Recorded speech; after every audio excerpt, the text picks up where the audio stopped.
The next thing I was going to bring up would be that that actual CARES Act link for property managers. And again, this is for not only property managers yourself, but it will have some general information if you do hold any kind of FHA mortgage. So that's a really good one to take a look at. The one thing that I also wanted to talk about when it comes to fair housing, there's some money out there right now. HUD released earlier, about a month or two ago, some funding under the FHAP. It's the Federal Housing Assistance Program, specifically related to supportive activities and COVID-19. Now, they seem to release it in certain states over other areas. A lot of them tend to be more populated states, some not so much. I don't know quite all of the rhyme and reason as to why it didn't go out further, but there might be money available to you. I encourage you strongly to go look for it. If it's there, if it's available, check out the link. There are certain things you have to do. There might even be additional funds for your service coordination right now that you can, wrap into that side of things and that budget with all that is going on. So I encourage you to check out that one at your leisure. And then the other thing I wanted to also bring up, has anybody seen this yet? I had a client in Florida send this to me. It's a draft HUD form that's circulating in the industry. It will be required for anytime you submit to receive reimbursements for COVID-19 related property expenses. Anybody out there seen this one? No? Okay, then that's how new it is. I just got my hands on it this week. We'll take a quick look at it here in a moment. But I believe there's going to be a notice that is going to come out with instructions on how to apply for it, what's going to be allowed reimbursable costs, cleaning and sanitation, personal protection devices and equipment, IT costs, because a lot of us end up incurring a lot more IT costs with having our Zoom subscriptions, having things like that come up, having more bandwidth needed to be able to host or hold these online interviews and conversations. And additional staff likely is also needed. So I encourage you guys to jump on this when you see it come out, because there's only going to be so much funding and only so many people who end up getting some of that funding. Amanda, I'm going to jump in. I'm going to do that. Because I can't stop myself. No.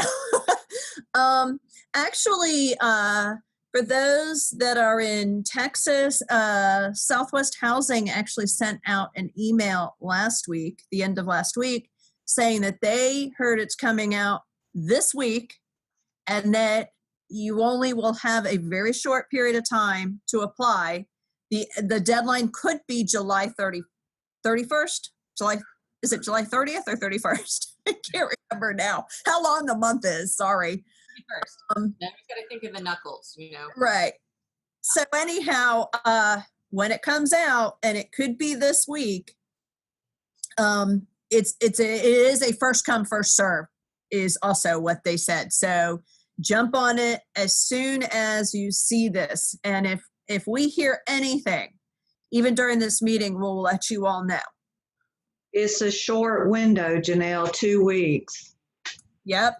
And that's why I know Southwest Housing sent that out, because they want everybody, you be prepared and then you get it done. And it blows my mind that we don't have all of our areas of the country doing that exact same thing for their constituents. But yeah, it sounds like Florida and maybe that area of the country, Southwest, are the only ones who are really sharing the info pre-release. And also considering that we are certainly hopeful that another stimulus bill will be passed, it's certainly not a guarantee. So it's in the realm of possibility that this could be the one time you will have to get reimbursed for these expenses. So that's certainly something to keep in mind. Yes, definitely. And I wanted to just show you what the form looked like since I had a copy of it.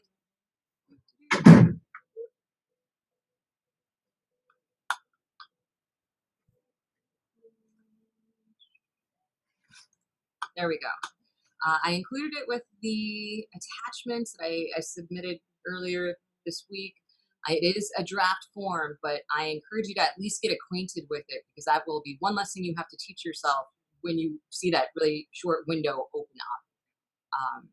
And I know there's been a lot of talk about what's countable and not countable in operating budgets and requesting additional funds for COVID related or similar items. Some of that's answered in that May 21st Q&A document. Some of it's answered in answers elsewhere in the industry. But I would try for just about anything you think you can get. It's better to try for it and not get it than to not try at all and not have any access to the money. So I encourage you to take a look. It's pretty straightforward. They break it down by divisions, payroll costs, different departments, contract services, cleaning or specific PPE, personal protection equipment devices, and then have other areas broken down for service coordination and so on.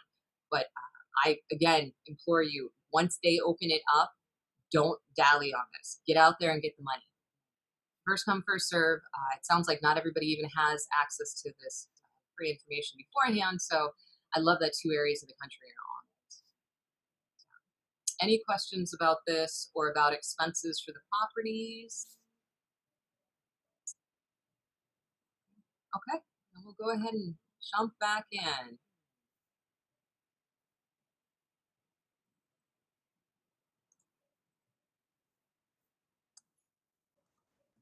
We have a question, Amanda.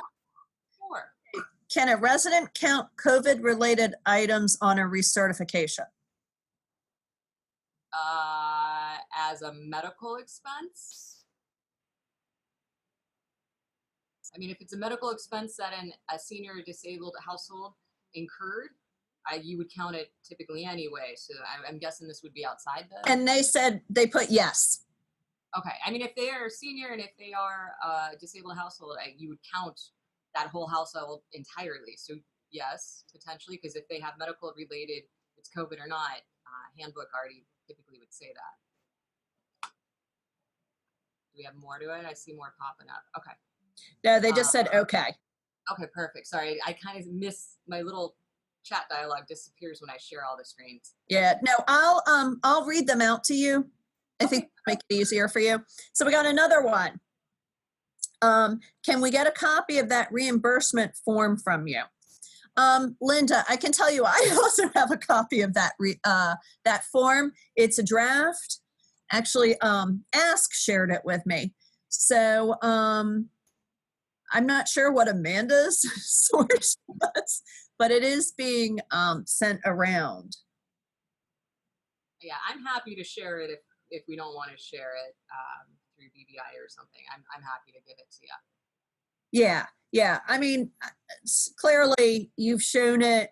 I've got a copy. Anybody that wants it, and I already know one person that wants it, we'll share it. Otherwise, realizing it's a draft and we've gotten it through various means. We have not gotten this directly from HUD. Yes. You know, there's a little caveat. Get mad at me, but oh, was it in the handouts? It was in the handout. It was number 6. I labeled it. Oh, okay. So the case closed. You have a copy.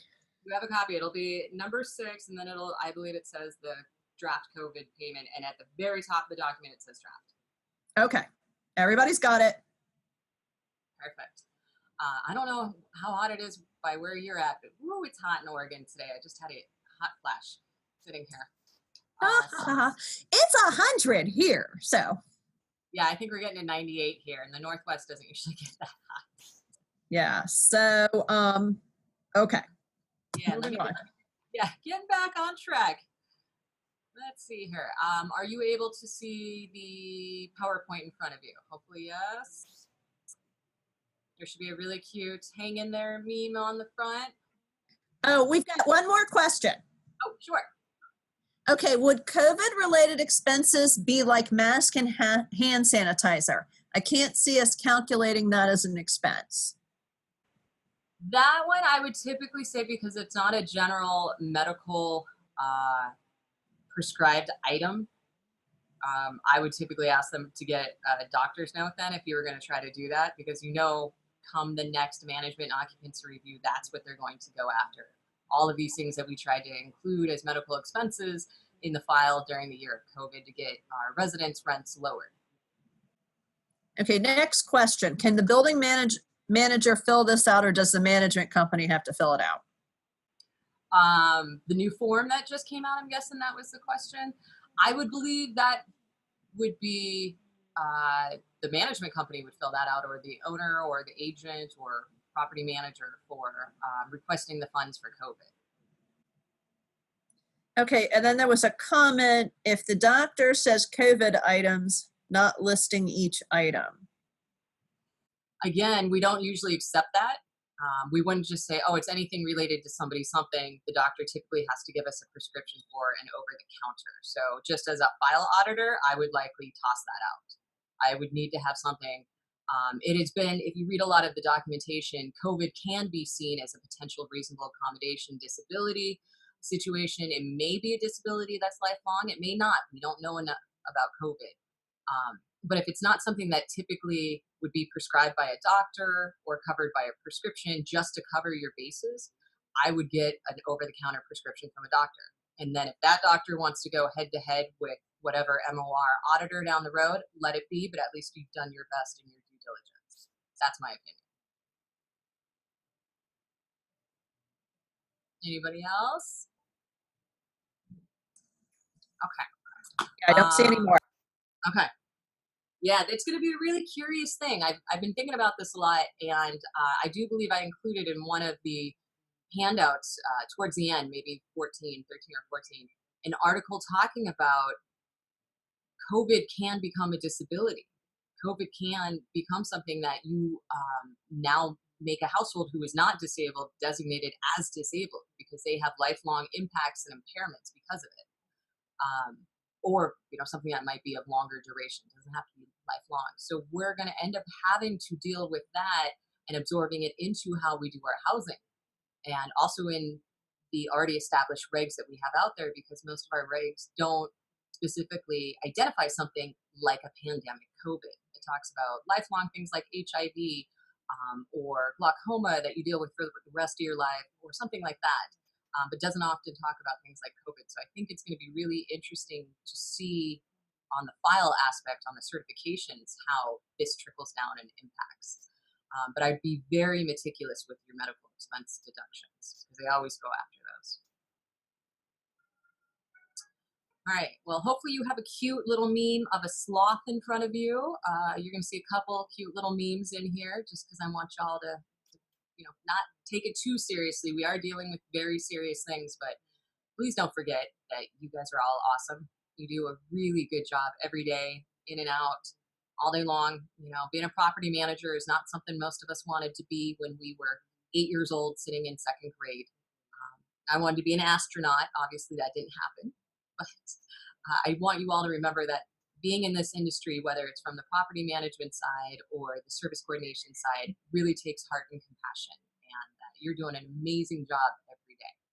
So even though this seems like a lot of stuff we're throwing at you, especially in this meeting today, you're doing a great job. Just hang in there. Take it one day at a time. All right, so we're going to jump into some of the housing notices now. The first one being that CARES Act eviction moratorium. And hopefully all of us have taken a look at this by now, since we're in the 4th month of everything that is going on with the moratorium. But definitely reacquaint yourself with it if you haven't. I know there's a lot of data on this slide. I apologize about that, but I'm trying to give you as much as I can. Since I only have you for a short duration today. This is part of the CARES Act, and it is actually an extension of what was signed into law in March of 2020. The notice extends the moratorium on evictions for all HUD-insured or HUD-held mortgages. And there's even some questions in the Q&A from May that talk about, well, what about if you are a tax credit, or what about if you are a private landlord who takes a voucher of some kind? Most of those individuals also are going to be forced to hold off on evictions. And until it's rescinded or amended for all that's going on dealing with this crisis, this is going to kind of be where we look at document-wise. So there's actually a section of the CARES Act that talks about the 120-day period. It began in March. It ends again in 3 days. And properties under the instruction of that CARE Act may not make or cause to be made any filing with the court of jurisdiction or try to initiate a non-payment of rent eviction. Concurrently, you cannot also try to go after them for the fees and penalties that are directly related to the non-payment of rent.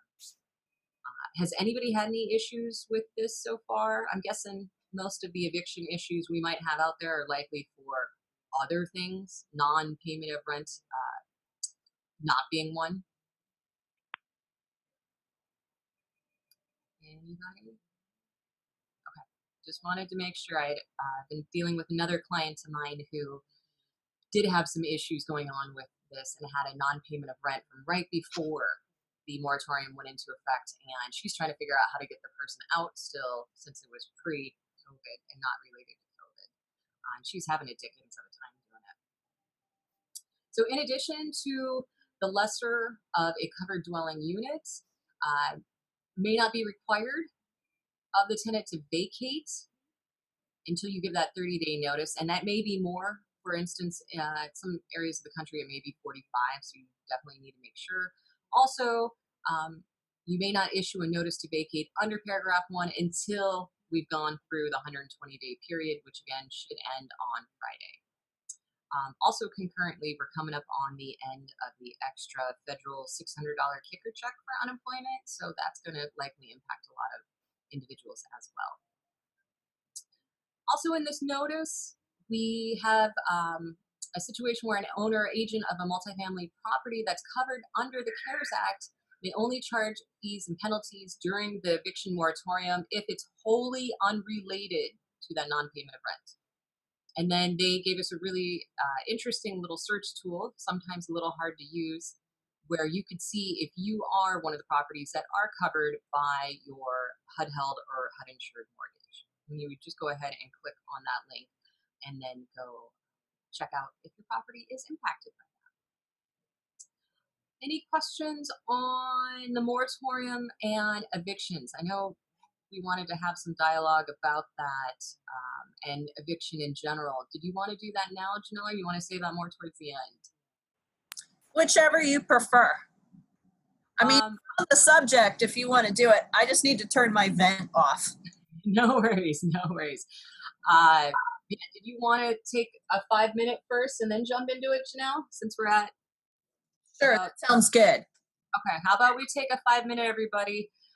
Get up, stretch, wipe the sweat off your brow, and we will be back in just a few and talk about how to handle evictions being a nonprofit sponsoring property. Okay, so let's open up for a quick discussion, just talking about beyond the moratorium. First of all, on evictions. First of all, is anyone currently going through an eviction? But not for non-payment. Oh, wait. It's a non-payment?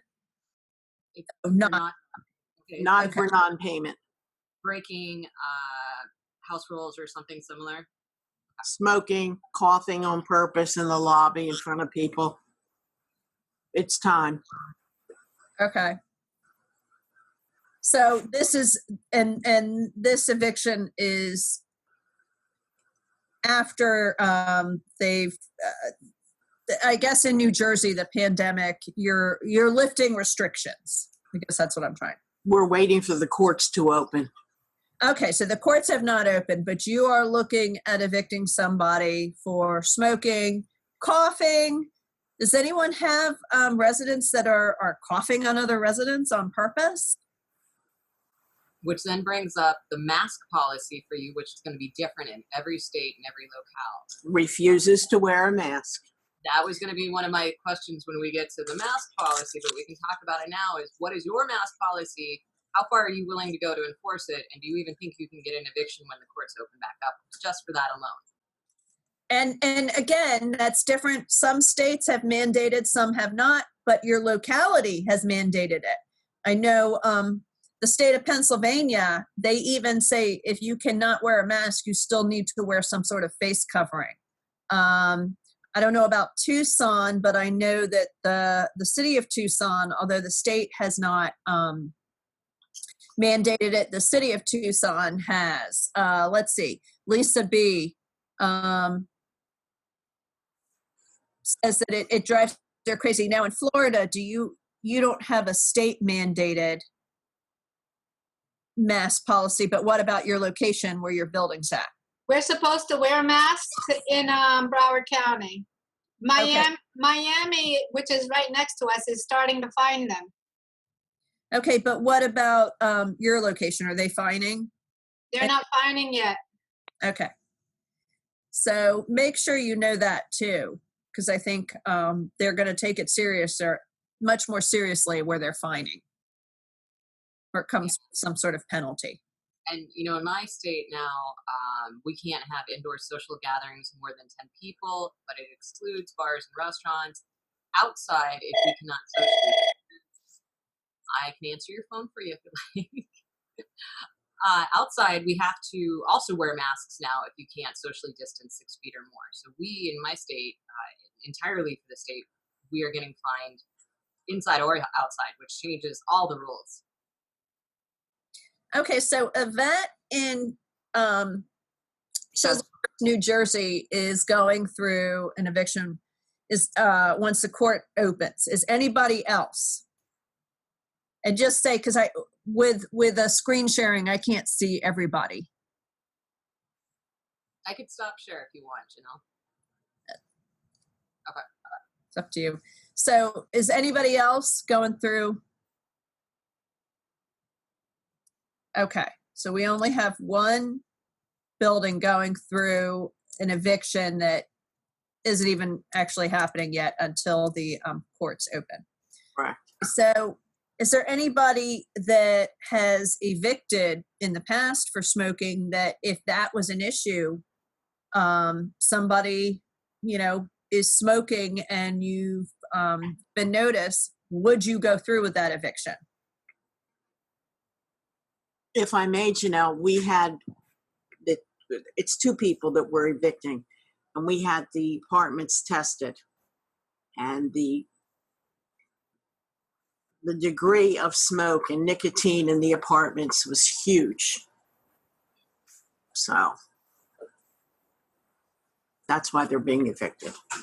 So it brings up the question for other buildings. Would you go through with this eviction at this time? I'm not pointing a finger at it. It's just to get a discussion and to think about if your eviction courts are open, would you now go through with an eviction? We know Chislehurst will try to, which is no guarantee. Nobody may want to send somebody out with the pandemic still going on. And it's something to think about. You know, is a judge going to rule in your favor based on the pandemic as well? Right. And then are any of you considering, once the moratorium is done, pursuing eviction for non-payment of rent for people who have not paid during this period? Can you hear me? Hello? Yeah. Okay. Yeah. We have a resident, this is Chanel from Homecrest. We have a resident that we actually were trying to do eviction for prior to the pandemic. It probably was maybe a couple of weeks or like a month prior to the pandemic, and we are still going to go forth with it. Actually, our lawyers contacted us, and we have a date for August 10th.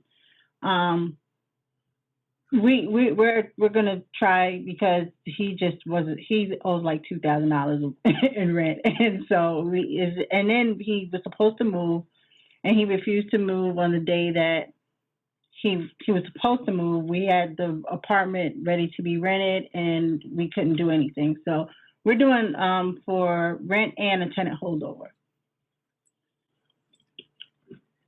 Gotcha. And I feel like for some of us, you know, that sounds like that one was one from just before. I'm curious to know if anybody's trying to pursue or planning to pursue for during the moratorium period. Because once it elapses, if you don't have a state moratorium holding off evictions or something locally, you could, with the proper notice, still try to go after that person for non-payment of rent, depending on where you're at in the country. But I want to talk about in this conversation, this dialogue, the fact that we are property management with intention and purpose. You know, we're not just out here making money. We're doing this, you know, as an organization that has a faith-based root to it, that has a mission statement to help and protect our residents. And so it kind of goes against that if you think about it from that side of things. So that's why I'm really curious to hear if people are going to try to work with their residents for that tenant rent that has been unpaid, or if people are going to resume non-payment of rent evictions down the road. We've been advised in Massachusetts that we need to be willing to enter into agreements, and that the agreements that we enter into should not be over 40% of the resident's income. Some folks still are not working, and we've been encouraged to enter into agreements that say after they go back to work, they'll start to pay. And this isn't affects because our family portfolio is larger than our elderly portfolio, but we've been told that we really need to be willing to enter into agreements. Is there anything about that doesn't involve non-payment of rent? So no, this is strictly non-payment of rent. Okay. But that's good. So entering into agreements that they would start to pay the back rent once they start working again. I have some sort of income. So some of those agreements, you know, our company policy is, we don't make in-house agreements. We're being encouraged to make those in-house agreements so that we don't clutter up the courts. And we try to make our agreements no longer than 6 months, but this is gonna, you know, make us have to track those balances for a lot longer than 6 months. So we really, you know, need to be willing to do that. And, you know, I guess we are because this is affordable housing. And where are people gonna go? Right.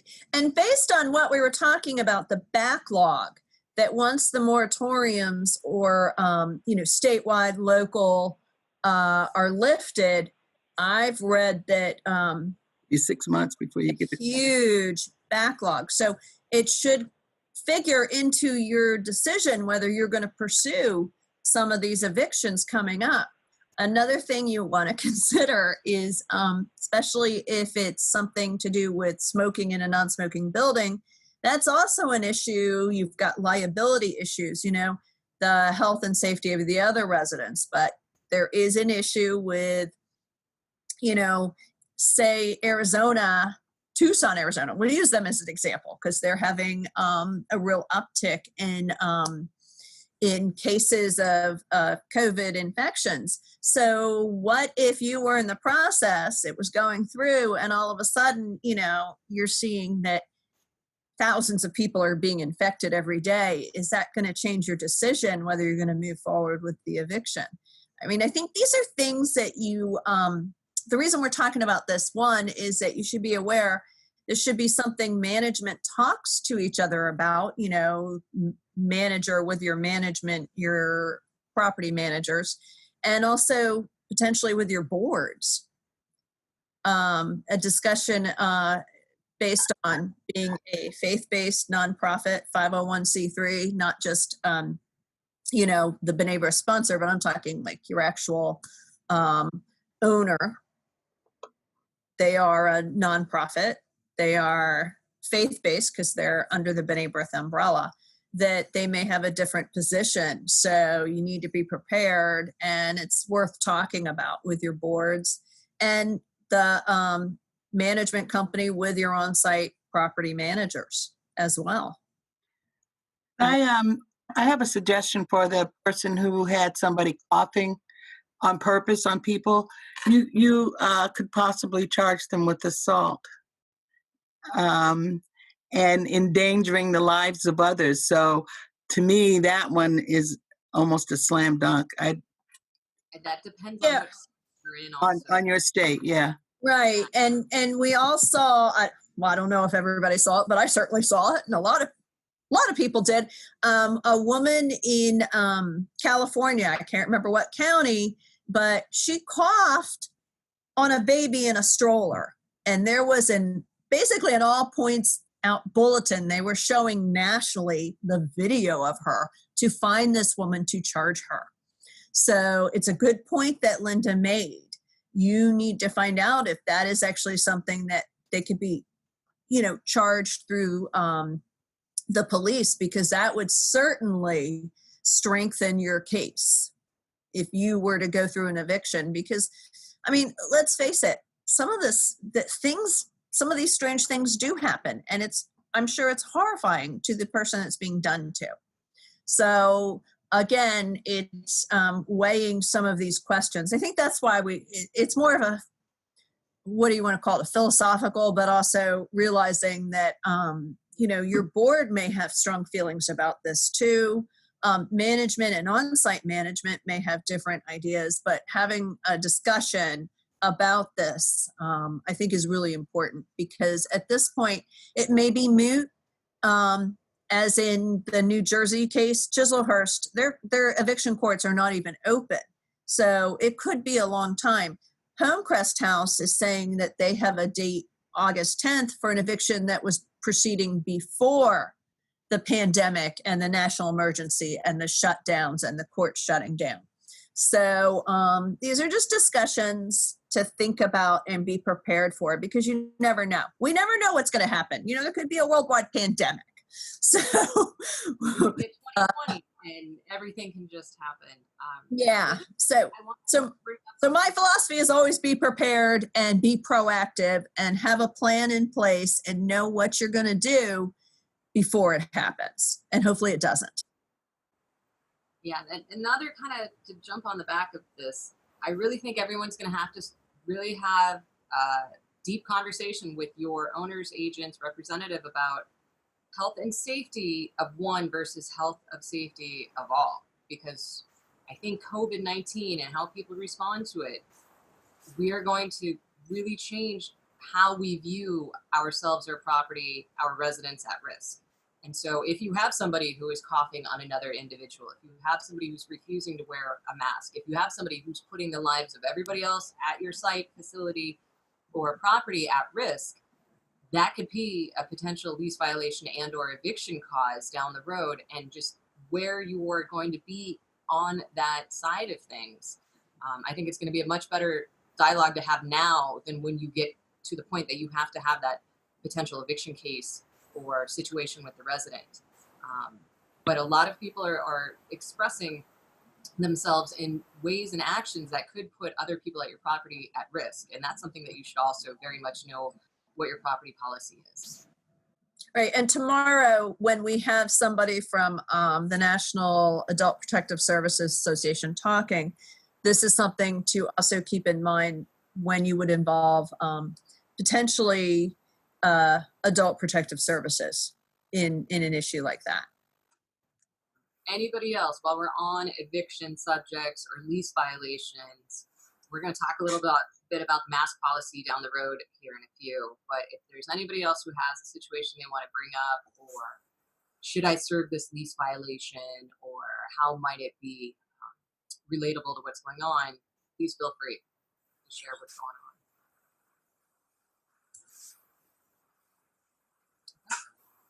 If not, I'll keep rolling along. But yeah, we really just wanted to open up the dialogue there on who you are as a property and as an organization, and then how are you going to respond to these evictions when the courts open back up and maybe we start resuming evictions as normal. I don't like saying normal as much as I used to, because our normal has vastly changed in 2020. However, yeah, I think that's something that we should talk about down the road as well as now. So with that one, then we're going to get back to the share view, hopefully, and things work. Technology is going so great for me, I don't want to jinx it. So let's talk about Housing Notice 2006. Was another one that came out. It was pretty short and sweet. And really all it does is say that anybody who may have temporary income that is received by the U.S. Census Bureau is excluded from annual income. I always find this one a little bit of a funny one since it's a government employing somebody who is going to make sure that we don't count them for that income. So it would be typically temporary in this case. It's less than 180 days of employment or year, not accumulating any permanent employment. Census is something that's only done once every decade or so. And if you have any individuals who are doing this, please keep in mind that if a resident's income is more than 600 and a quarter or more than 2,400 over a 12-month period, you may get one of those EIB income discrepancy reports pop up in your system portal. We have a question. We have a question, Amanda. Oh, Somebody just asked, are yeah, stimulus checks considered income? I didn't get the first part of that one, Evan. stimulus checks. Are they considered income? No, stimulus checks are not. What stimulus checks actually are part of your taxes. So next year's taxes, we all pulled from a tax credit that was available and took a stimulus check. That's truly what happened. We don't count tax refunds. We don't count anything that has to do with stuff like that typically. We will not count your stimulus check. If anything, it gets put into an asset like a bank account and we ended up counting it there. Okay, so we have another question. Is the extra 600 in unemployment countable? The extra 600 in unemployment, to my understanding, is no. It's only the state unemployment is what I have come to see. Now, we're only 4 months into this, and we're just about to lose that federal 600 unless they have an extension in some fashion that doesn't quite look like we're going to all get on the same page for. But my understanding is that the 600 federal, no, it's a state unemployment, yes. And it's going to look a little wonky, I think, when you're printing it out of EIB. Anybody have any other thing that they've been told by their area of the country? Everybody's doing things a little different right now. Okay. All right, good. We're all on the same page on that one then.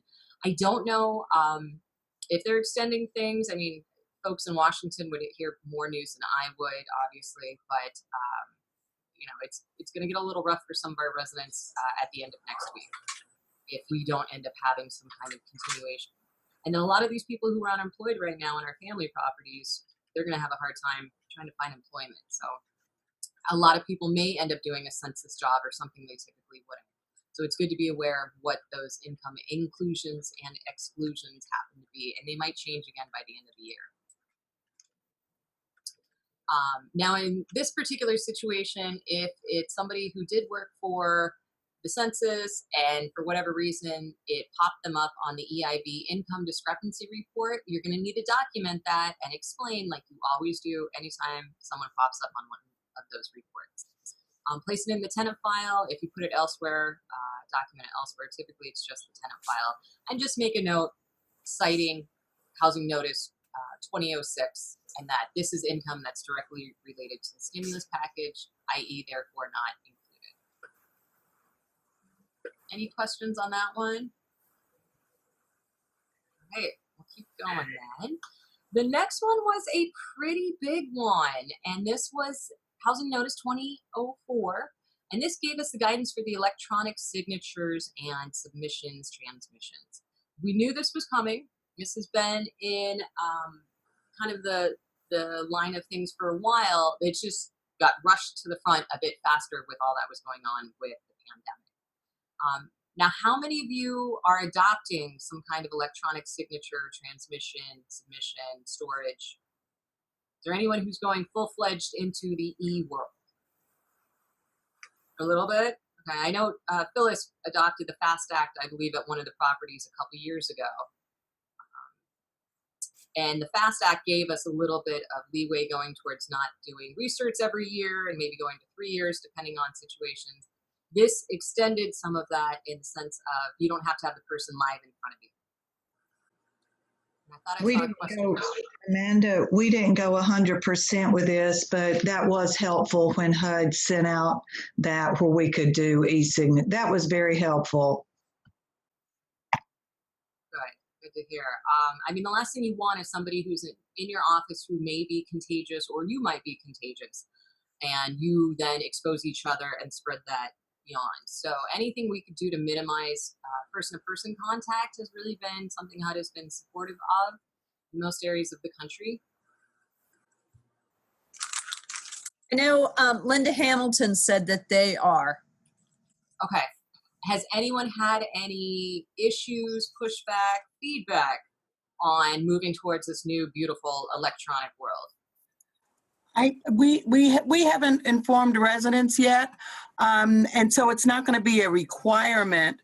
But you should be aware that if you're collecting electronic signatures, a lot of times you're doing that through a license with another company, maybe your property management software firm. The one thing to remember with that is that you have to have access to that information, even if you switch software companies. So make very sure that the data actually belongs to you and that you have access to it if you want to terminate that relationship with whatever vendor you go with. Yeah, because we don't always get proprietary rights to some of this information when we sign the contracts with those software vendors. So be very aware of where you stand on that should you ever terminate your business relationship with that company. Yeah. A lot of us are going to have to think outside the box in that we're going to have to update how we protect your servers and systems. We're going to have to really, really meticulously keep track of how we do backups, where the backups go. Is it an iCloud backup? Is it a hard copy backup that's in a fire safe? Where are these bits of information going to have liability potential and issues out there? I saw another question or comment. Yeah, let's see. The comment is from Kristen in Elmwood. We started doing research packages and envelopes in residents' mailboxes, which they returned with their docs in the same envelope in a Dropbox. We're able to get wet signatures. That's great. However you end up doing it at your site, because it's going to be a little different each site here, put a loose draft policy in place. This is our temporary, if it's temporary, this is our current, until changed policy on how we will collect signatures, how we will do our annual research, and have it mirror a lot of what this housing notice talks about. And so for us, we want to make sure that any kind of transmission or retention also stays in accordance with local state landlord or data protection laws. Like consumer laws in the state of California will protect some of the electronic data of a consumer. That could impact us if we're collecting that information and storing it as a property management company or property. So that's another way that you're going to have to be able to double check that you're following not only HUD's guidance, but also whatever local consumer or protection laws may be in place, since you're now dealing with a different form of data for that person. It's never easy in affordable housing. We never said this was going to be boring. We always said this was going to be a lot of fun, and you would likely learn a lot by the end of your career. A couple of other things I wanted to talk about. Are people admitting applicants or taking applications, and how are you doing that now with the electronic side of things? Are we doing it in some kind of secure Dropbox electronically? Are we collecting information in a Dropbox physically and then hopefully letting it, sit for 24 hours before you start touching it? Has anyone changed how they do their application intake in this electronic world? Amanda, we have opened up just being more creative. There's more people downloading it from the website. Of course, interviews with the office doesn't happen with the office not having traffic in it. But other than, just opening up ways for them to get an application, that's been creative. But we try to stay with the same format of processing. But yeah, I think all of us are going through creative ways that we never have before, but that's what we're experiencing. And we've got a couple of comments that they sent notices prior to the new research system by mail and email. Another one, all of the above. Perfect. Okay. And again, we're kind of creating new policies here. We're breaking ground in a sense that many of us who've been in the industry since the carbon copy days of the late 80s and 90s, when we did rent rebates and had everything on those really long forms, doing something electronically feels really weird to us. You know, we want to have a signature in writing in front of us. We want to see that applicant before they come on site. So this is going to be a learning process for a lot of us, especially those of us who've been in the industry for many decades. Okay, so this is interesting. We're going to be using Zoom, FaceTime, and other methods for interviews. Okay. With their doctors, so now they'll do them for housing. That sounds really exciting. I really, really encourage you, anybody who's doing these Zoom things or these online interviews, have them do some current fair housing training. I don't care if it's even just watching an hour online somewhere. Be aware of you can have quite a bit of an area there to make assumptions, to potentially discriminate against somebody even though you don't think you are. So just be really aware of the terms you use, phrases you use, and the fair housing regulations that could also come into play for doing an online virtual interview. And just a plug on the CSS website, we have a very basic fair housing for staff and board members webinar. It's free. And then we also have our guidebook to doing Zoom, FaceTime, and a few of those other things, all on under resident resources on the CSS webpage, benebrith.org/seniors. That is wonderful.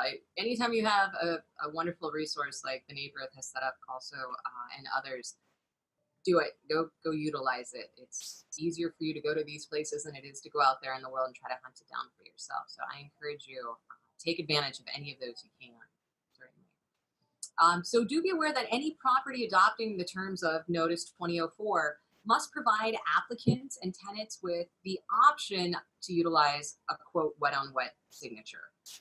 And of course, most tenant landlord laws in every state allow for that tenant to have rights to get any document that they signed and have a copy for their own paperwork or files. So do be aware of that one.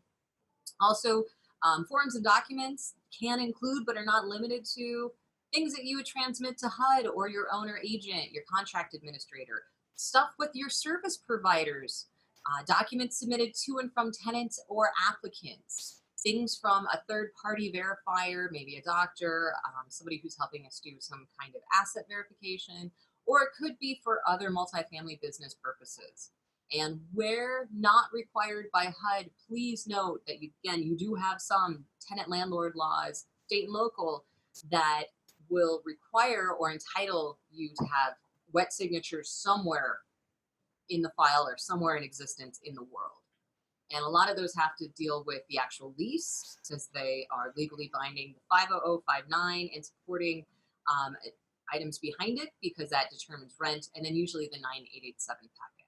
Those are the really big ones that, if we can, they still always say get the wet signatures. Okay. And then a couple other things, they talk about a digitized signature, which is one of the first times we've seen this in any kind of housing notice form. And that's a digital image of a handwritten signature. The image can be simple as your actual real signature, or it could be something that is ink-based or is something that's interpreted online. If you've ever used any of the very formal items where you have to sign a lease or you have to sign a mortgage or something with your bank, you know that some of the signatories online are much more legitimized than just a copy of your signature. So do be aware of what's required in your area. But electronic record typically means some kind of contract or record created, and that creates that relationship between the two parties or more who are involved.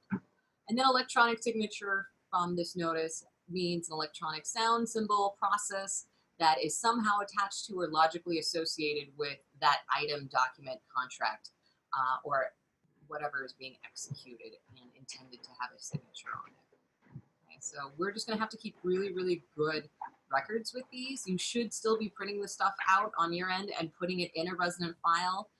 Is there anybody who's going to electronic resident files? There was some talk a couple years ago about trying to move towards electronic files. We've not quite gotten there yet, but this and a lot of what's going on in 2020 is definitely getting us closer. So I was just wondering if anybody has decided to go down that route. Okay, well, it sounds like we don't have anyone who's going towards full electronic files yet. And that kind of makes me feel better, because as much as I like technology, how many of us have had technology fail? Almost all of us at some point in our life. For me, it's almost daily. So just make sure you have those really good backups of all of these as well. So in a paper-based transaction, the most used form of signature is typically someone's name. That's usually what we do with the electronic version. Okay? And a lot of times in states, they will want the full name for the electronic signature. First, middle, last. It's just how the code or law was written for that area. So do be aware if you need those for your lease to make it binding. And then also, please remember that Section 504 and the Fair Housing Act do allow for alternative methods, such as signature stamps for people who may have disabilities or require accommodations due to their disability. It's always something good to remember. And signing a signature process that establishes the intent to sign can be done through a variety of methods. Just make sure that it's very conspicuous in the indication of where signatures are and what they are being created to represent. Do we have a question? I saw a little pop up there.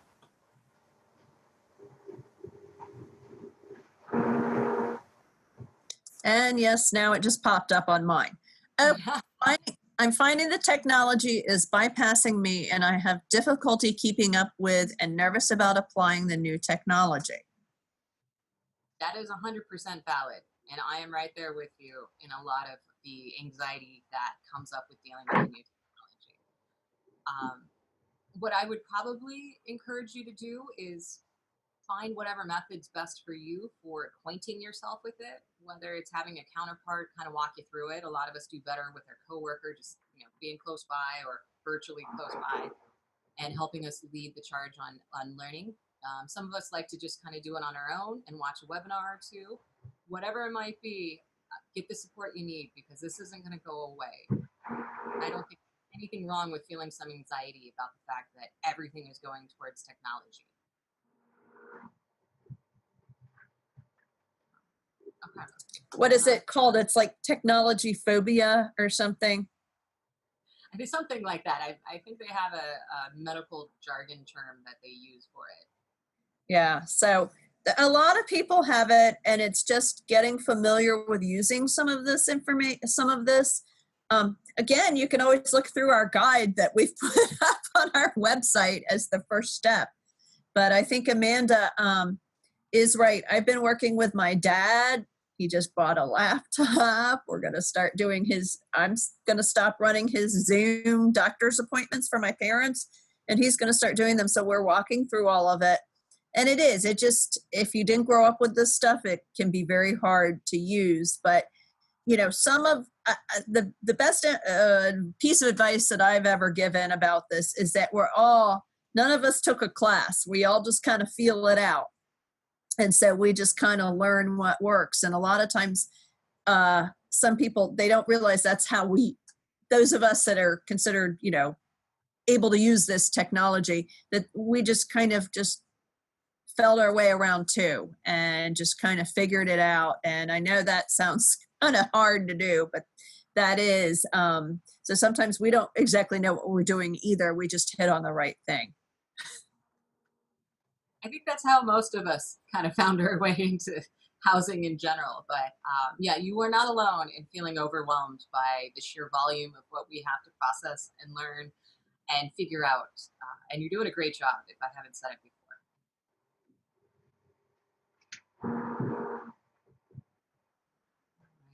Okay, yeah. So the comment was they just they're finding technology is passing them by, but they think they are overwhelmed and nervous about taking on these new procedures, and it is it. And I think that's what Amanda's saying too. It's like all of this. I mean, I think all of us thought March lasted for like months, and then April lasted a whole year, and then May was like 2 years, and June the same.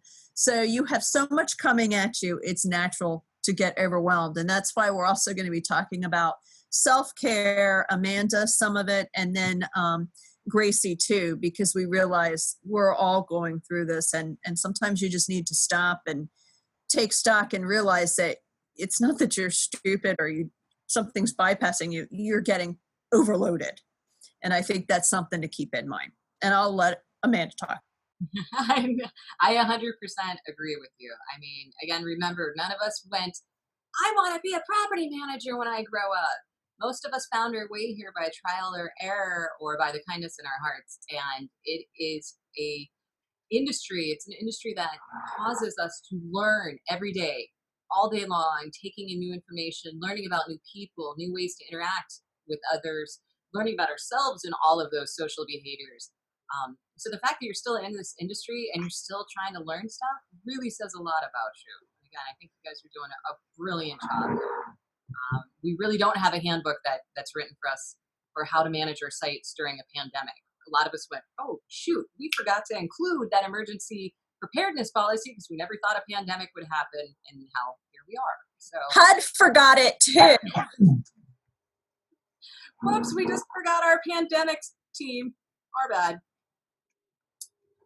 So yeah, you guys are all doing a brilliant job. And if you need a pep talk, you are more than welcome to reach out to me or any of us in this wonderful B'nai B'rith family. And I'm sure my counterparts will also be there for you. Okay. Keeping us going along.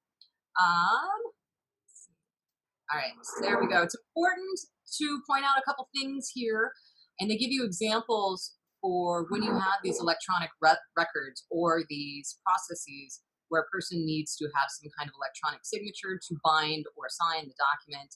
You will often have something like these below, and be aware again if your state consumer laws may impact their rights as well, because you might have to add more to this. But typically it's by signing below, I agree to the terms, by checking the box, by clicking agree, I hereby certify. All of them mean pretty much the same thing. But again, you just need to make sure your policies have this somewhere in them and that you're aware that it's legally binding. And again, those e-transaction laws, and there are many of them, both federal and state, require that the electronic form of a signature be made part of the record in being signed.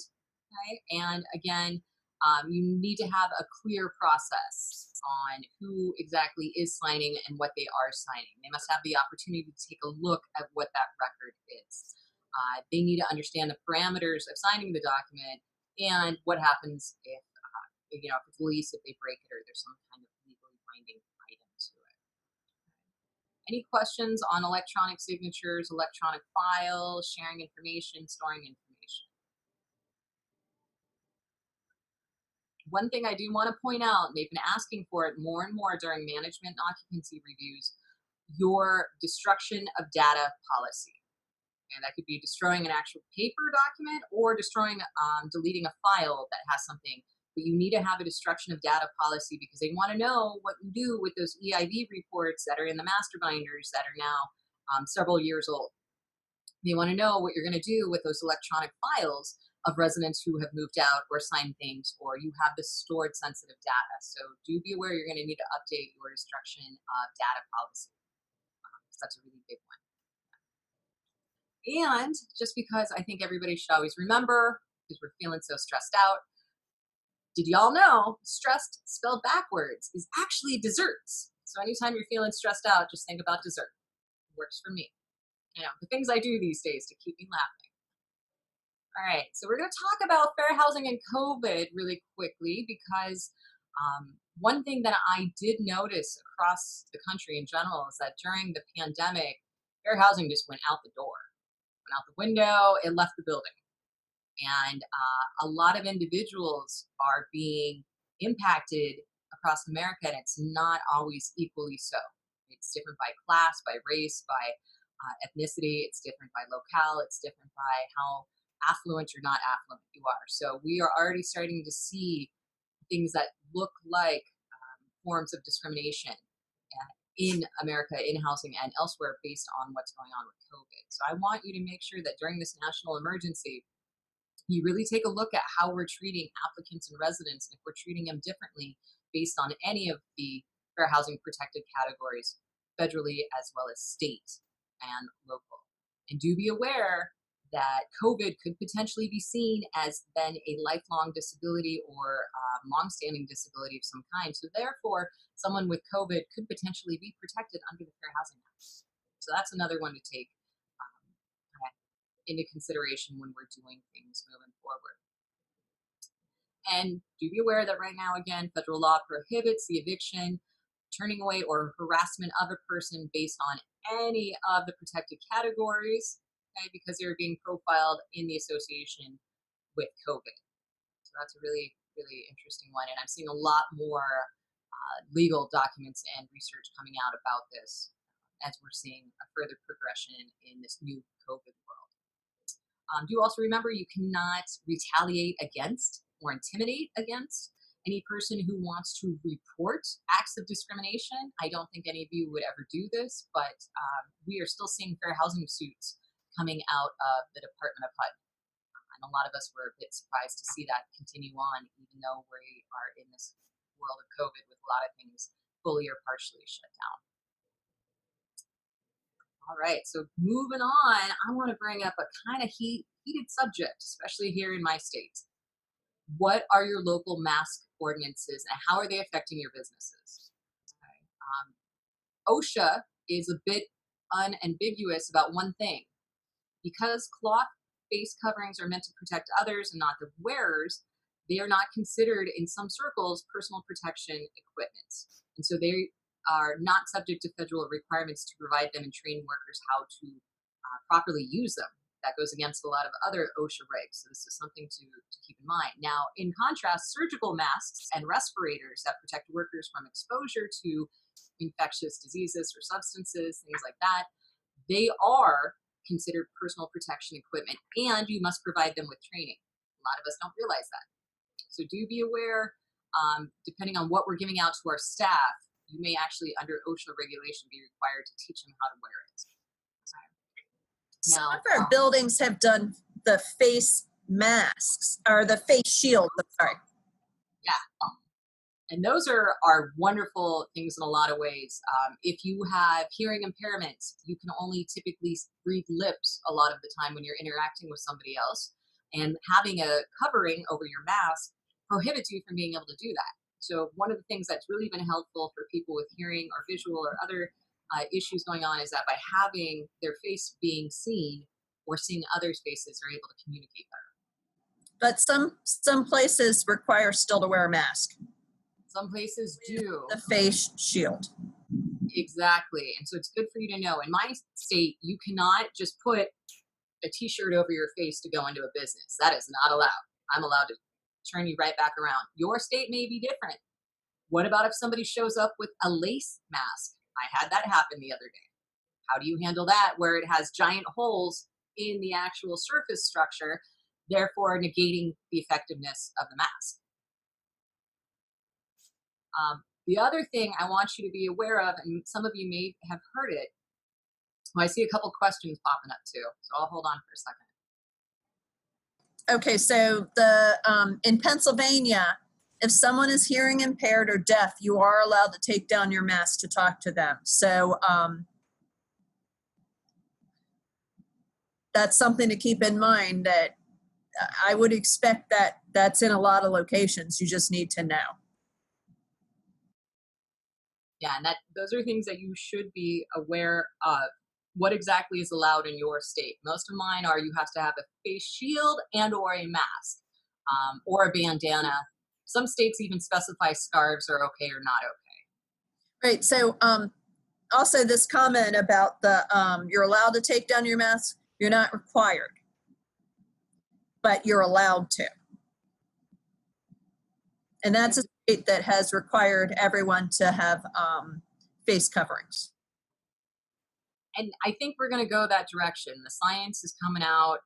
Again, if you have your own opinions about whether or not you think this is a hoax, that's up to you. But just for here, for work purposes, I think we're going to see more and more about having face coverings of some kind. It's one of the only ways science is showing that we're able to hopefully slow the spread of this so we don't inundate all of our ICUs simultaneously across the nation.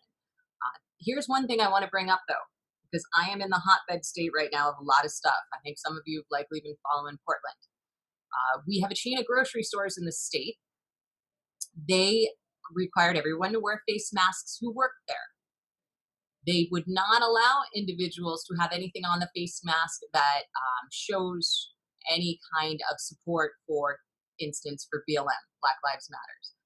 What ended up happening was their mask policy backfired and their entire business was boycotted for a period of time across the state of Oregon. Now, I don't think that example will happen for you to such a great extent, but I need you to also be aware when you have these local mask ordinances or policies that you are enforcing at your site, there can be some negative feedback from things such as you are not allowed to put any kind of propaganda on a mask, or you are not allowed to have BLM on a mask, or masks can only be certain ways. Just be aware when you're creating these policies, there can be some backfiring that happens. And it's not pleasant when it does. The other thing we wanted to... Is there any way to avoid that? Any way to avoid what? If you're requiring everybody to wear a mask, is there any way for them to avoid like people putting political messages on their masks? It's a real hard one because I do not want to I don't want to say that I am against BLM as a business, because that's going to have its own negative connotations. So directly saying don't put something like BLM on your mask is going to have some bad feedback. Now, the way my mind would think to do it would be, at our office, we encourage people not to have any promoted affiliation with any religious, political, et cetera, groups, to create a more harmonious environment, whatever you want.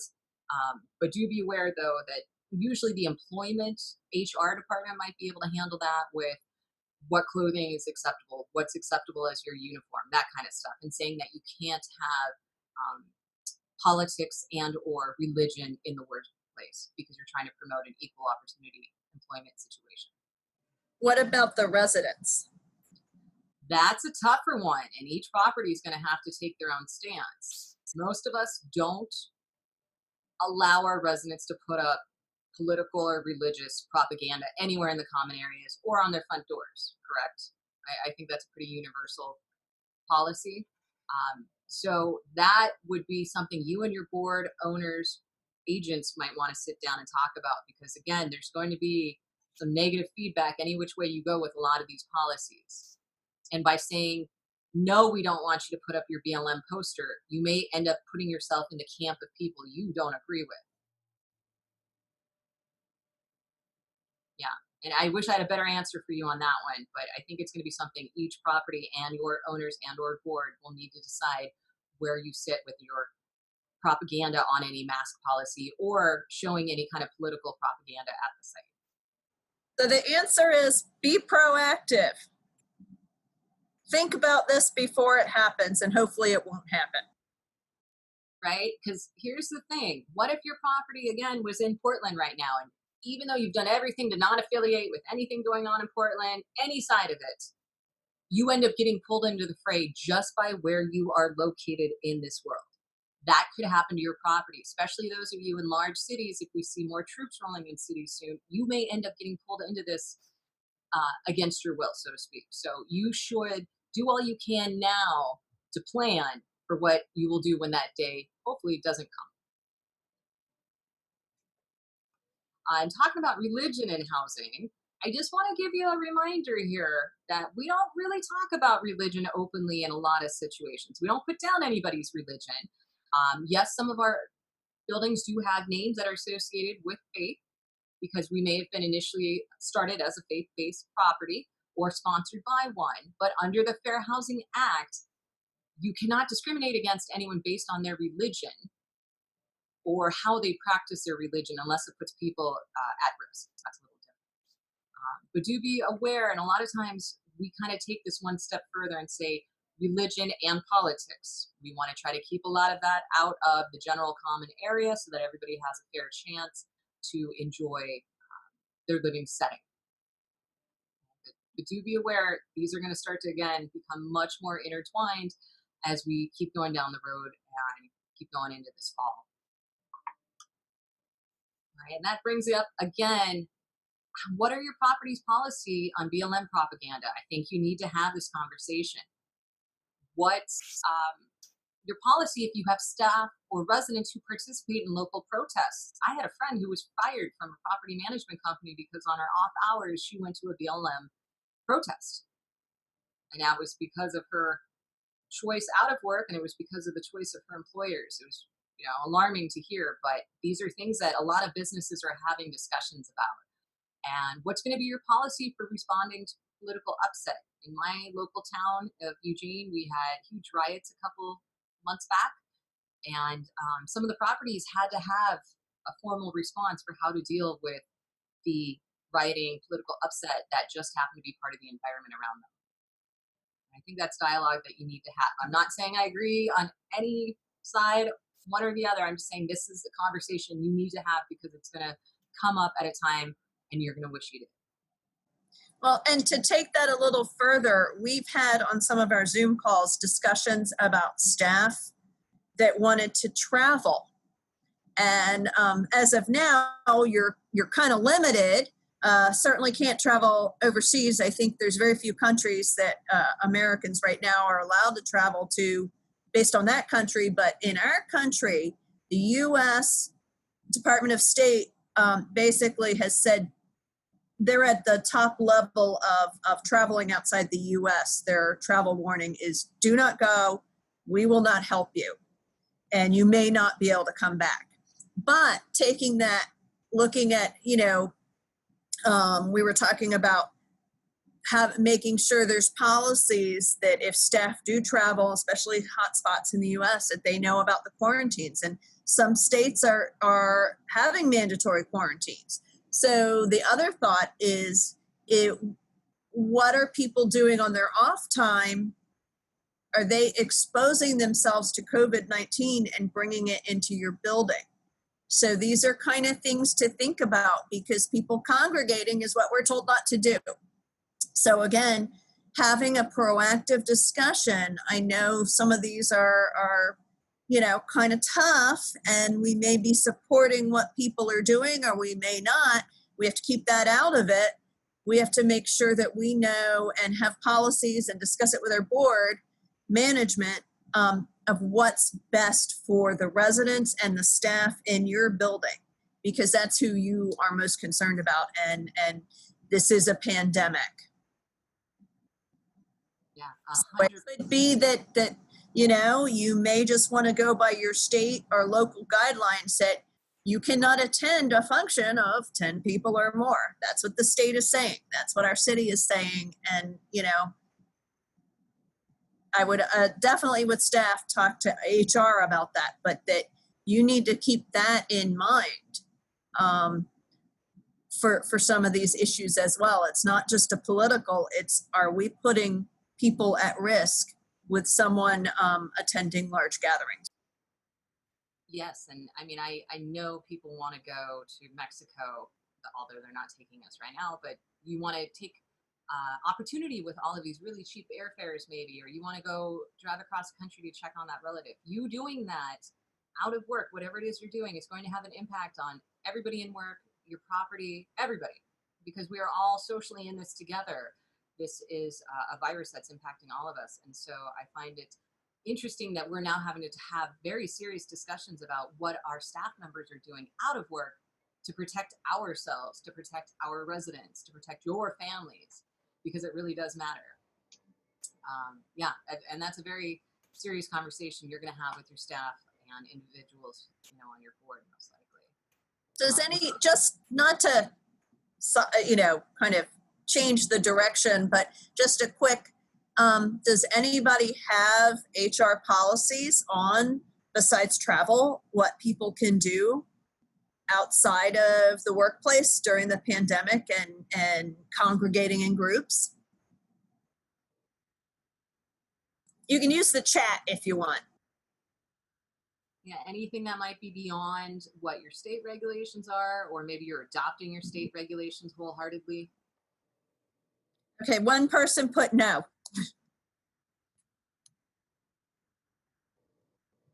That's what we're here for, to make y'all think. I lay awake at night thinking about this stuff. These are serious conversations, though, because what you do outside of your office impacts everything else right now. And if something that you do can prevent spreading this to others, prevent, causing more anguish, why not do it? Okay, so we do have a comment, another one, actually a couple. Had not thought of that yet. So good, we're doing something here. We are not supposed to put ourselves in these positions even on non-work hours. So one of our buildings, their management company has some sort of policy. Another one does say that they've been instructed on where we can travel to our group settings. A lot of the states are mandating that, and quarantines. I'd be interested to know how such a policy on non-work hours activities would be enforced. Exactly, that's where HR comes in. That's where, attorneys that specialize in HR and labor laws would come in. Somebody said they had to stop volunteering at the Humane Society and trying not to go to many stores to keep the exposure down, so they're doing it themselves. And I think these are really things we all need to think about, and I get it. Hopefully the stores, because we're not there that long, but there are other situations. But certainly these are all things I think we need to be proactive about. And we're going to have to update some of these HR policies to reflect it. And I saw somebody said at one point, does workplace policy infringe on individual personal freedoms? I totally get your point there. But going back to the person who brought up when we were talking about evictions, that someone coughing or someone having an action that directly can cause trauma to somebody else. What about if you knowingly get on a plane to an area or a state that ends up having, like Texas, I'm not picking on you, Texas, sorry, that has a huge hotspot and other states aren't allowing, travel to and from without quarantine, and you very much openly as an individual go there, that kind of tells your employer, that tells people around you, you don't care about the impacts of what that might be on the back end. So I think now is the time you need to think about how your actions will affect others. And a lot of us are not going to have jobs in a while if we don't have some kind of stimulus of jobs come into play. I think we're hearing Mark's microphone. Yeah, and I'm going to say the workplace. When does it infringe on personal freedoms? And that's really dependent on your state's labor laws and on national labor laws. So it's going to be different in different locations. And certainly the states and cities that have different ordinances, whether they're mandating masks, these quarantines, if you come from Florida to New York right now, or Texas or Arizona, different places. I mean, this is something, if you've got an HR department, you need to talk to them and to make sure that you're clear, because they're the ones that would weed through all those and be in contact with their labor attorneys, that kind of stuff. If you don't have HR, you're going to need to find out. You all are going to need to find an attorney that specializes in this, because you're going to need to know. Because again, we also look at insurance and risk management, and you just need to, dot all your I's and cross all your T's. And With the pandemic, there's a whole lot more. So I would just, it depends where you're at too on some of this. Exactly. And I think that kind of brings up my next point of what about if you have staff members who are involved in protesting in your local area, and that becomes something that's destructive, that becomes violent. I do have HR policies with that kind of stuff. I mean, we're thinking of things we never thought we would question before, stuff we never thought we would have to actually have the dialogue and conversation about, but we're here. And I think it's better to have it pre-episode than to wait until we are wrapped up in one of these situations and go, oh shoot, I really wish we had figured this out months ago. And again, I use Portland as an example because we're such a hot spot in a number of ways right now.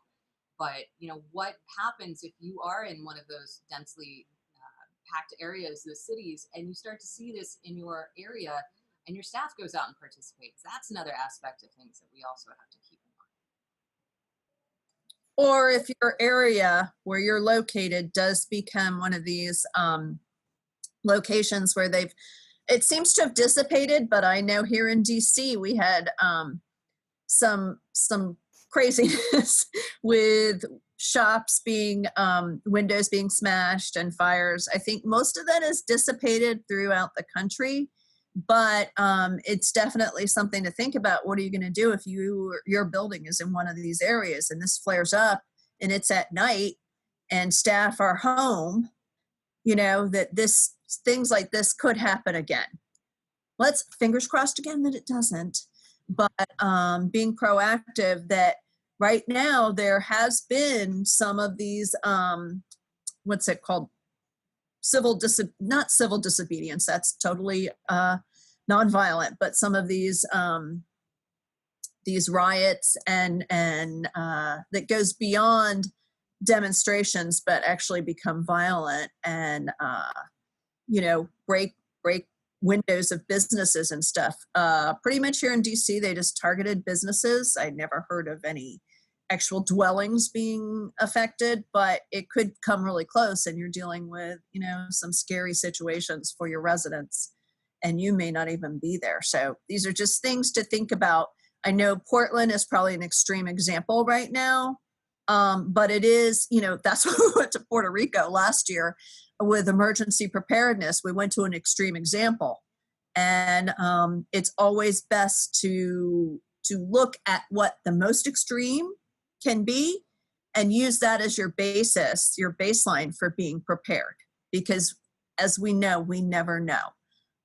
So I'll let Amanda talk. 100%. Again, I'm just trying to get you to think outside the box, because if 2020 has been anything, is that it's taught us old normal is gone. That's left the building. We are establishing new normal, and we are going to have a lot of decisions being made and dialogue happening between ourselves, our counterparts, our coworkers, our family, our businesses, our nation. And a lot of this is going to rewrite what the new normal is going to look like. So as a reminder, guys, because I know this is just such a hard time, please hang in there. Okay? You guys are doing a great job. If I haven't said it yet, cats, little kittens always make me feel good. So I think you guys could take a little look at one. But we're also going to talk real quick about service animals, because I just want to bring up the last major notice that came out this year that I think was very important. And it was a fair housing equal opportunity notice. We haven't had one of those in a couple of years. And what it did is kind of revamp how we look at service animals, companion animals, and all the rest of it. So, and that's because we get so many complaints. Y'all know it's one of the biggest areas in the HUD portfolio for discrimination. Mostly people with some kind of physical, mental, similar disability end up having issues trying to get their service animals. And we're still seeing now, even with all that's going on and HUD not operating at full capacity, we're still seeing fair housing lawsuits coming out of Washington having to do specifically with service animals not being allowed on site. So I think this is a really good one to just acquaint yourself with. I know most of us likely have looked at this stuff, so I probably won't stay too long in this realm. But I put a lot of info on each of these slides up here for you, and just kind of remind you again that a reasonable accommodation is something you may face at your site. It may be a situation where somebody has a disability that's very visually obvious, or it may not, and that you are going to have a reasonable accommodation request come across your desk. Now, for years, we had been working with all of these under the same umbrella. You know, if you were around back when we had the carbon copy 5-9 forms that were 3 feet long and rent rebates and such, we only had service dogs and that was it. About the late 90s, we ended up having all of the animals under the same umbrella, and that's been what we worked with for about 20 years now. It's changed a little bit since this new notice. This is what we have now. You have a service dog, typically usually a dog, for housing, not talking about for on airlines or in restaurants, we're only talking about for housing. And then you have a support animal, and the notice really breaks down the differences between the two, how you're supposed to query and suss out which is which, and then making sure that, if one is not an obvious service dog, how is it you verify that and with whom? Because we've had a lot of issues over the years with that. So if you haven't looked at this notice, I encourage you to do so. It talks again about services or service animals versus other animals out there, things we would have called therapeutic or emotional support previously. And due to the unique nature of housing, a person with a disability may need actually both of those animals. One will do one job, one will do another job. Just always a friendly reminder, a service animal does not need an emotional companion animal. The animals are not tenants. They don't have rights to the unit. Not the same thing. Because every once in a while I'll get a request for somebody whose service dog needs a service dog because he's lonely. Important parts of the notice, I want to make sure you guys take a look at how to assess a person's request, documenting all the paperwork on how you verify this, whom you verify this with, and then guidance for handling the situation through the verification process. It does give us in this housing notice the ADA definition of service animal because that's the first one you start off with. If it is not a service animal, typically a dog for our housing purposes, it typically then will be something else. Right? If it's not a service dog, it will be one of those other animals. You can sometimes have species of animals that do trained or untrained things. Again, that would typically fall under those other animals. And if the animal is determined to be a service animal under the ADA definition, that is it. You are done. You don't need to do a whole lot more because that's typically a very observable disability, and or that dog or animal is doing something that you can see very clearly is related to the individual's disability. We went back and forth for years about how to verify this, how we should do this, and HUD really gave us a lot of info in this. So if the animal does not qualify as an ADA service animal or any kind of other assistance animal, it's a pet. That is it. They get to give us a deposit if that's your policy. Have them sign some pet rules. You can limit size, breed, all sorts of stuff with a pet. If it's one of these service animals, a little bit different. And again, it does not change the interpretation that HUD has of the FHA and does not change any reasonable accommodations already granted in the past prior to this notice coming out. Okay, so this is going to be used for any future ones from the date that the notice was released. And then in cases where you have a disability that may not be readily observable, you can request further information. One of those might be a letter from the person's healthcare professional that confirms the person's disability and the need for the animal. Now, the doctor has to have personal knowledge of the individual who has this need. That's new. We haven't seen something like that in a housing notice before. Also, there's a request for truth and accuracy. So we should have a statement somewhere in there for that doctor that says, yes, all of this information is truthful and accurate to the best of my knowledge, or something similar. We used to ask them to go and appear within a court of law potentially, or to check off on a piece of paper that they agree to do so if we end up in that situation. I think this truth and accurate statement will kind of help us with that back end of things.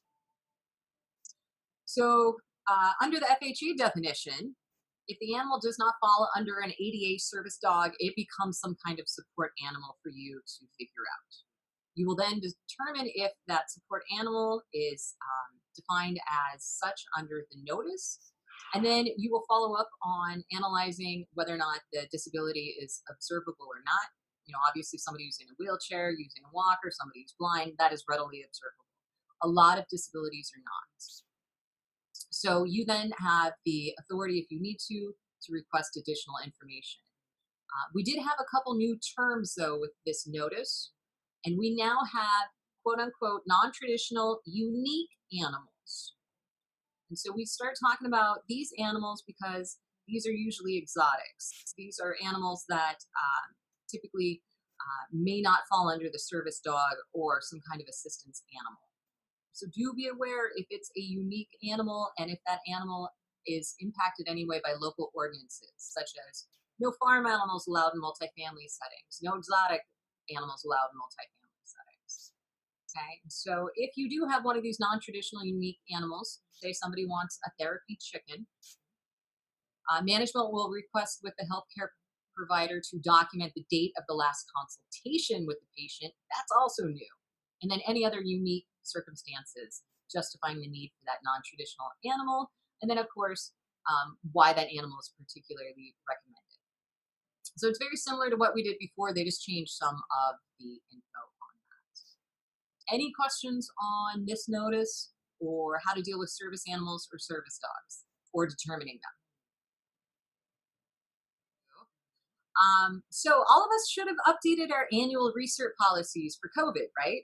We kind of talked a little bit about this with the electronic signatures and the electronic data, but I wanted to point out something that RBD, Ross Business Development, did a couple months ago.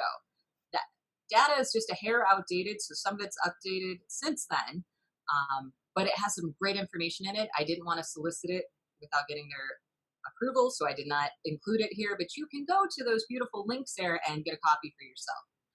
It really talks about how you need to update your recert policy in a changing environment with COVID. And I thought it was a really good place to start so you don't have to reinvent the wheel again with these updated annual recert policies. So yeah, go ahead and take a look. Again, it's all through Ross Business Development. They do a great job. Mary Ross is wonderful and the things that she does. But take a look so that way you can use it as a skeleton to update your AR policies, because it's not going to be the same this year as it was last year. And one of the tools available to you now happens to be the Streamlining FAST Act. And a lot of us decided not to even go down this road when it was originally released 3 years ago, I think. But much like Phyllis said earlier, she adopted parts of this, the parts that seem to work best for her site. You may also want to look into doing it now that we are going towards trying to have less human-to-human in-face interaction, trying to have people in the office less often, because it allows you in certain circumstances of reoccurring regular income to extend out how often you do your annual recertifications. Is there anybody who's kind of pulled in more of the FAST Act or streamlining since COVID started and adopted it?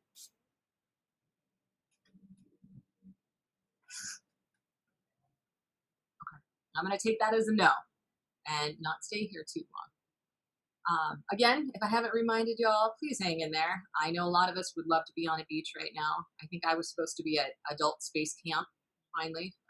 We had to move it from last summer. So whatever your thing is that you didn't get to do this summer, I just want to tell you to hang in there. And I saw something pop up, Janelle. Was that Yeah. So it says we're on year 2 only for assets. Okay. And that's a great example of they just took the part that fit best for their property and then applied it for the FAST Act or applied it for the streamlining. Mainly what the law said was you are able to adopt some of the public housing methodology that's already been in place for a few years and not have to recertify certain households every single year because they have such predictable income and or assets. So there are parts of that that may be useful to you now that you don't want to be in the office with individuals day after day.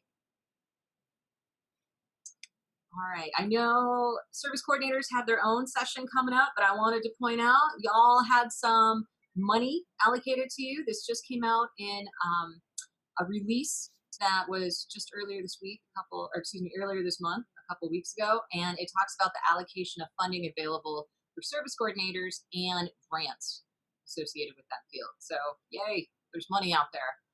Service coordination always needs more money, so I'm happy to see this in circulation.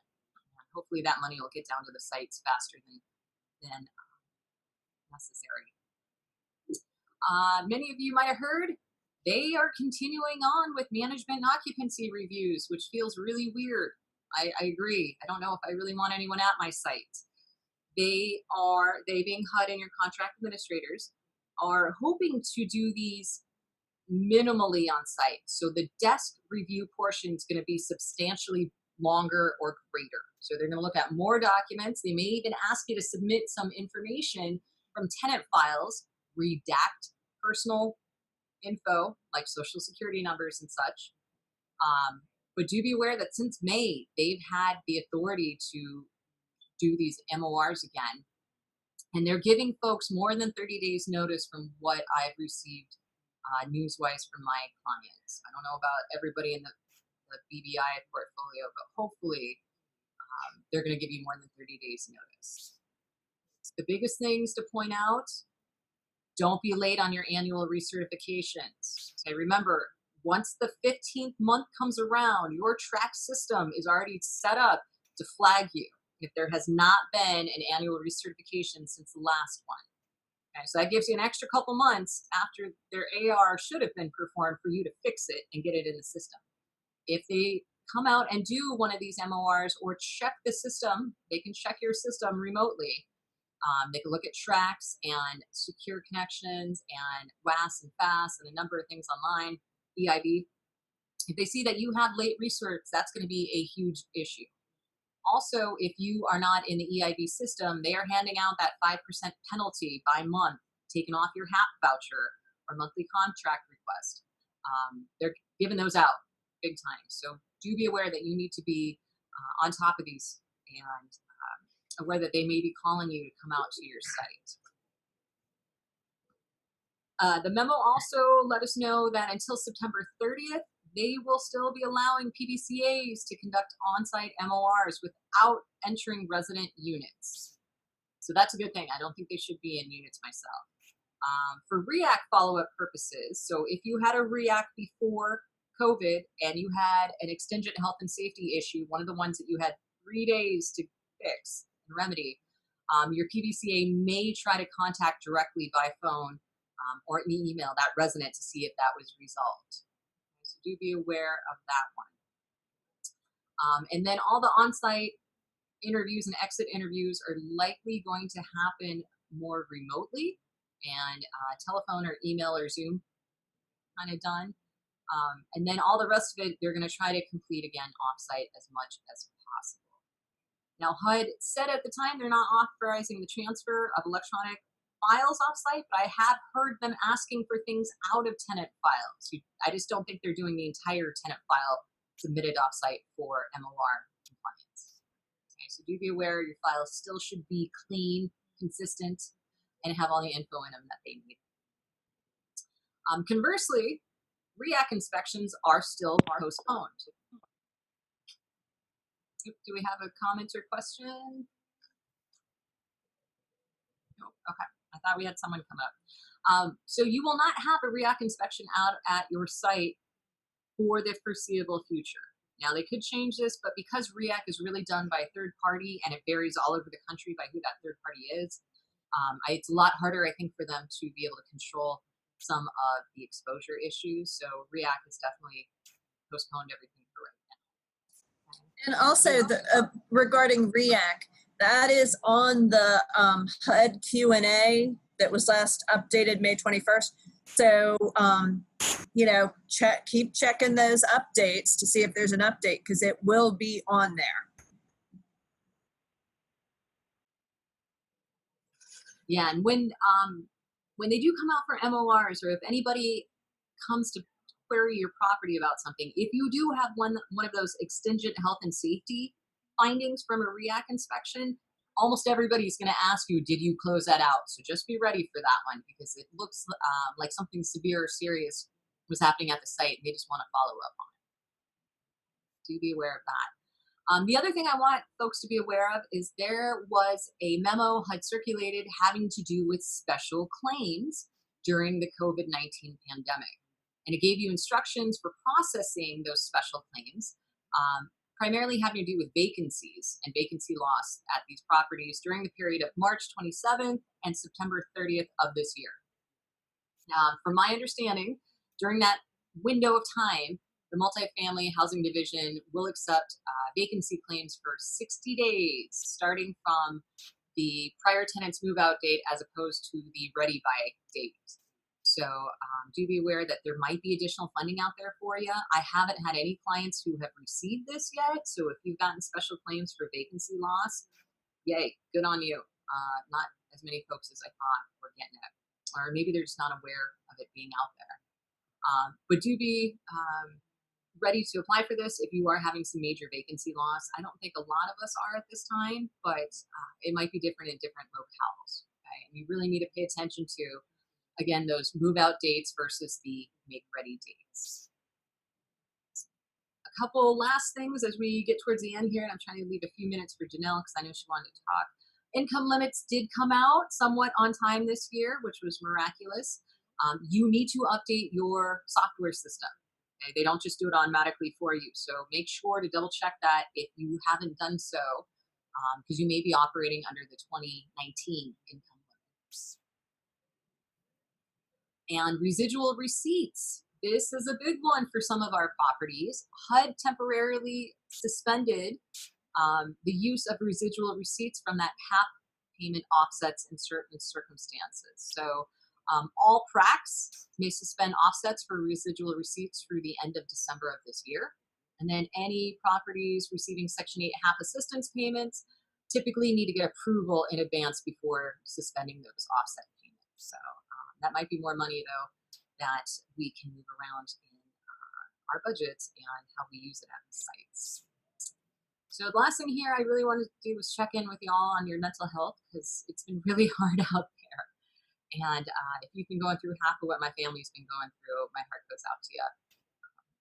I hope you guys are doing things to take care of your mental health, your emotional health, your physical health, doing the things that really, touch your heart. A lot of us can't go out into public and do what we did before. I went 75 days without hugging another human. I think that might be a record in my life. So if you're going through any of those kind of things, again, you're not alone. We're all in this together. And I hope you guys are turning to each other for some support here. Last kind of few slides here as I'm wrapping up. You guys know me. I love my quotes. This is one of my new favorites from Fred Rogers. Some days, doing the best we can may fall short of what we would like to be able to do, but life isn't perfect on any front, and doing what we can with what we have is really the most we should expect of ourselves or anyone else. And I think if you show up every day, the fact that we're getting showered, we're getting to work, or getting to our virtual works, we're actually still participating in society, that says something. Right? Just showing up every day is really going to get us through this together. I left a couple tips and resources at the end of this, but I want to definitely hand this back over to Janelle so we have some time to answer questions and really just tell y'all that I missed your faces and it was the most delightful thing to be able to share these hours with you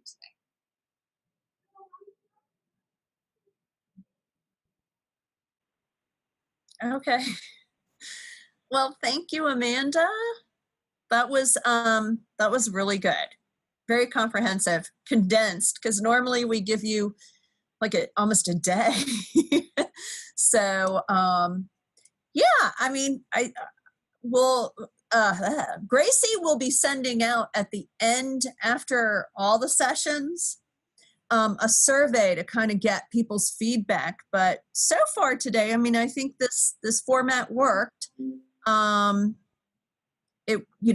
It would be nice if we were all together in New Orleans last month, but that wasn't the reality.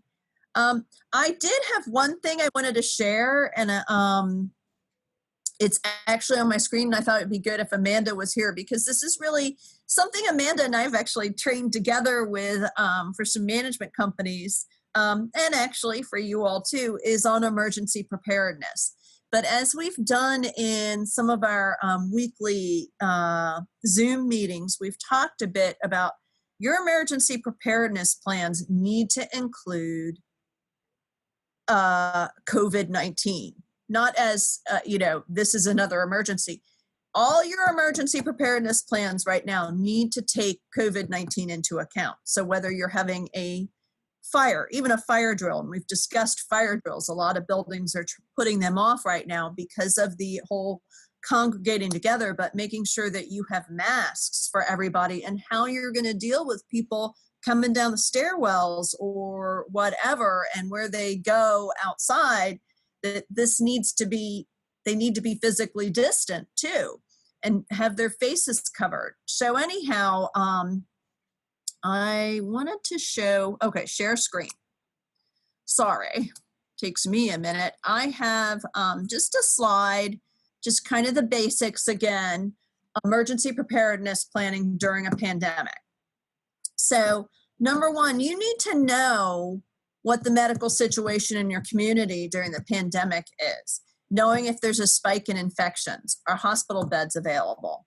Are the 911 call centers overwhelmed? Staffing at hospitals. You should know this stuff so that if you have some sort of, whether it's a hurricane coming along or you've got a wildfire. I know Tucson just went through that, those can last for days and they can change direction. And all of a sudden an area that you're in that wasn't in trouble now could be. You need to be prepared.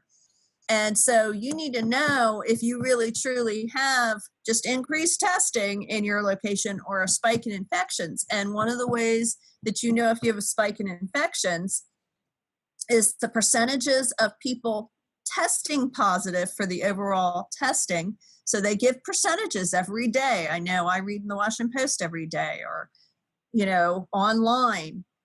If you're 10% or above, I think ideal is supposed to be, 0%, but 1 to 3% means that you're not in a spike of infections. You're on the downward. But if you're 10% or above, no, your location is actually a hot spot now, and that it is community transmission.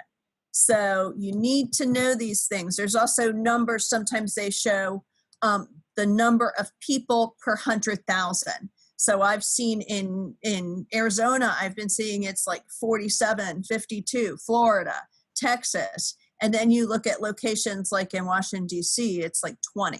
So, or 12, or I think it went down to like 5. So realizing a hot spot is when you're seeing like 25 or more, it's not, you're not in a hot spot if it's maybe like 5. You need to know this stuff, because what's going to be a problem is if your residents have to be evacuated, say they end up at a shelter, and how are you going to deal with when they come back? Because you could be introducing COVID-19 into your building. Most of you all got the HHS masks. And that was a great thing. And they sent out a whole lot. So make sure that you have those, and those may be what you need to distribute to everybody when they come back. But another thing was utilities can be affected during emergency. So when the electricity goes out from a storm, could be just a really bad thunderstorm or that crazy derecho that, sometimes they have in the Midwest or we had here where people didn't have power for a couple of weeks. Those that live in hurricane locations know that it can take a long time, and that utility companies stage from other states to come in after a disaster. They may not be able to do that,